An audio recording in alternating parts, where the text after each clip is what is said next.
Hello, my name is Commissioner Kraut. I hear all of the small claims matters for the San Luis Obispo Superior Court. You are viewing this video because we need to inform you that all future small claims cases will be heard via a Zoom platform for the foreseeable future. This is in order for us to comply with the physical distancing requirements and shelter-in-place orders currently in place due to the COVID-19 pandemic. You will be receiving from the court a notice of your hearing. This notice is entitled Notice of Remote Hearing, and it contains very important information which you should read very carefully in order to have a successful court hearing via the Zoom platform. All parties are recommended to serve the opposing party as well as the court with all of their evidence at least 5 days prior to your hearing. This is a very important step and will ensure that your court hearing actually goes on the date that it is assigned, and that there won't be any requests for a continuance from the opposing party because they haven't seen your evidence prior to trial. The notice that we're sending you has all sorts of information as to how to make that happen. You basically have two ways to submit your evidence. You can e-file it, and there will be instructions on your notice of hearing, or you can drop off your evidence at least 5 days prior to your court hearing at either one of the drop boxes at the downtown San Luis Obispo County Courthouse. There are drop boxes on both the Palm Street entrance as well as the Monterey Street entrance. Your notice of hearing also contains other information about how to access your Zoom platform and court hearing on the day of your hearing. One important feature is that you will likely be contacted by Creative Mediation Services prior to your court date. This also is a very important step. Creative Mediation Services is a sanctioned court mediator process. They are trained professionals. They remain neutral throughout the mediation process, and they are highly skilled at assessing whether or not parties are in a place where they can reach a negotiated agreement prior to trial.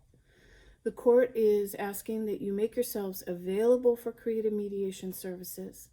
Nothing is lost in the process of having participated in a mediation, and quite often parties come away with a better understanding of the opposing party's position in a case. It can help you at court trial if in fact you end up still going to a court trial. On the date for your Zoom hearing, there are some things that you need to know, and your notice will go over that in good detail, but let me reemphasize a few things here. You are to check in on the date of your hearing at least 10 minutes prior to when you are notified to appear. By checking in early, that allows you time to check your audio and video on the device that you have chosen to appear in court on. It's very important that on the day of the trial you have enough power and internet service to be on the Zoom call for at least 3 to 4 hours. Court calendars can be quite heavy on given days, and sometimes it can take the entire morning to hear everyone's case, resolve the matters, and address all of the issues being raised by the parties. So please be patient on your day of court, and you will be waiting in the waiting room until your case is called. Do not hang up. Do not leave your device during that time period. Creative Mediation will also be present on the day of your remote hearing. All parties who are present and have a match in their case will be ordered again to go to Creative Mediation to see if a negotiated agreement can be reached. Negotiated settlements are called first on the court calendar, and I do interrupt court trials for negotiated agreements that come in during the court trial process. Preliminary matters are always heard first on a court calendar. That includes issues such as notice issues or service issues, any venue or jurisdictional challenges, and any requests for a continuance. When the court calendar does arrive at the court trial time, this is how a court trial will proceed via Zoom. As always, as if you were in court to do your hearing, it's a presentation, and it should be limited and concisely organized into a 5 to 7 minute presentation. The plaintiff will always go first because they have the burden of proof. It is their claim, and they need to state the evidence that supports their claim for whatever they are requesting. The court is quite active during this process and may ask questions so as to get the facts necessary in order to determine what law should apply and whether or not the plaintiff has met their burden of proof. When the plaintiff is speaking, the defendant should be taking notes. The defendant will be on mute during the Zoom hearing when the plaintiff is talking. When the plaintiff has finished their initial presentation, it then goes to the defendant.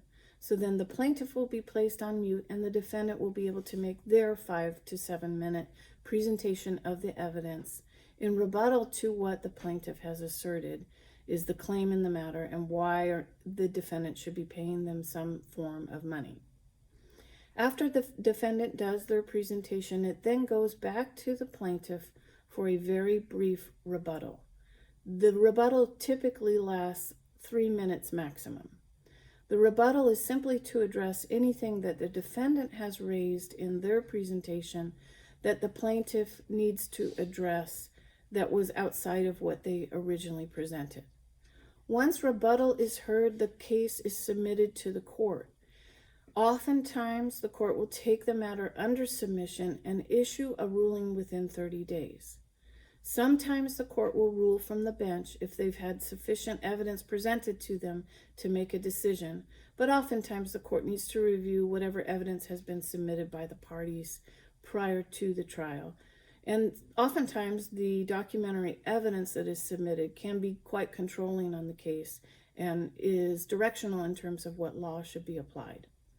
As I said, submitted matters will result in a written ruling within 30 days. That ruling is very simplistic. All that is required in small claims matters is for the court to make a determination as to whether to rule in favor of the plaintiff or the defendant. There is no statement of decision required in a small claims matter, and the plaintiffs must always remember in small claims matters that they have to present their best evidence initially because there is no opportunity to appeal an adverse decision made against their case. I urge you again to thoroughly review the notices sent to you by the court. At the bottom of the notice, at the very end of it, there's a list of resources that might be of assistance to you in helping you prepare to make your best case on the day of court. Be well, and I look forward to seeing you soon in court.